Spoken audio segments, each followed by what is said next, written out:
Guys, Bharat का इतिहास बहुत समृद्ध है। इसके इतिहास में बहुत से राज और तथ्य जुड़े हुए हैं। सबसे ज्यादा इतिहास में जिस काल की बात की गई है वो मुगल काल है। मुगल काल में एक से बढ़कर एक शहंशाह और महाराजा हुए जिन्होंने भारतीय इतिहास को अपनी वीरता और शौर्यता से सजाया। इतिहास के साथ अगर भारत की आर्थिक स्थिति की बात करें तो आपने सुना होगा कि भारत को सोने की चिड़िया कहा जाता था। गाइस, इसी सोने की चिड़िया से कई मुगल शासकों ने अपने खजाने भरे।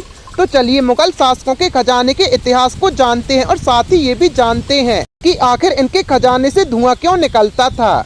गाइस, बाहर के देशों में भारत आने वाले लोग मुगल सल्तनत की शान शौकत देखकर हक्के बक्के रह जाते थे। उनको समृद्ध बनाया उनके शौक ने तो किसी को कर ने। जैसे शहंशाह को मुगल विरासत की कहानी कहने वाले मकबरे पसंद थे तो जहांगीर को हीरे, अकबर को बड़े पैमाने पर कर मिलता था। यही वजह थी कि मुगल काल के शासक काफी समृद्ध थे।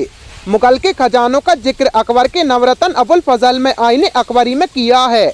उन्होंने अकबर के खजाने को खजाना नहीं बल्कि कारखाना बताया है, जिसकी वजह ये थी कि उनके पास इतना खजाना था कि उसकी देखभाल करने के लिए कई लोगों को रखा गया था। सबको अलग अलग जिम्मेदारी और ड्यूटी दी गई थी। खजाने को कई विभागों में बांटा गया था जिसे संभालने के लिए कई लोगों की टीम एक साथ काम करती थी।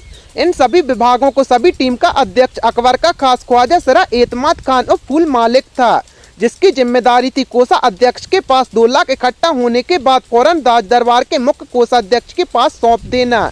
जिस तरह खजाने की देखभाल फूल मालिक करता था, वैसे ही राजा को मिलने वाले तोहफे की जिम्मेदारी किसी और के पास थी। गाइस, अबुल फजल के मुगल के खजाने को कारखाना बताने की एक वजह ये भी है कि यहाँ 24 घंटे कारखाने की तरह काम चलता था। सैकड़ों सराफा काम करते थे जो सोने चांदी और तांबे की सिल्ली में मोहर लगाते थे। मोहर लगाने के लिए धातु को पिघलाया जाता था जिससे चिमनियों में धुआं निकलता था।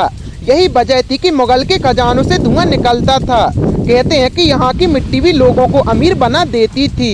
आईने अकबरी के मुताबिक खजाने में कई तरह के काम होते थे, जैसे सोने चांदी को पिघलाकर सलाखें बनाना, चांदी सहित धातुओं को परखना कि असली है या नहीं। अकबर के राज में कीमती धातुओं को बिना इजाजत बाहर ले जाता था, उसे सजा दी जाती थी। आपको बता दें कि अकबर के अलावा मुगल सल्तनत में कई ऐसे शासकों ने भारत के साथ साथ यहाँ के खजाने पर राज किया। इनमें से एक था बाबर, जो भारत तब आया था जब वो माली हालत में था। तंगी से गुजरते बाबर ने भारत के मुगल सल्तनत की स्थापना की। हालांकि बाबर ने कम ही वक्त के लिए शासन किया, लेकिन उसने लूटपाट करके खजाना भरने शुरू किए। बाबर की अगली पीढ़ी ने भी बाबर के नक्शे कदम पर चलते हुए खजाने को इस कदर भरा कि जिसका जिक्र हिंदुस्तान आने वाले यात्रियों ने तक किया।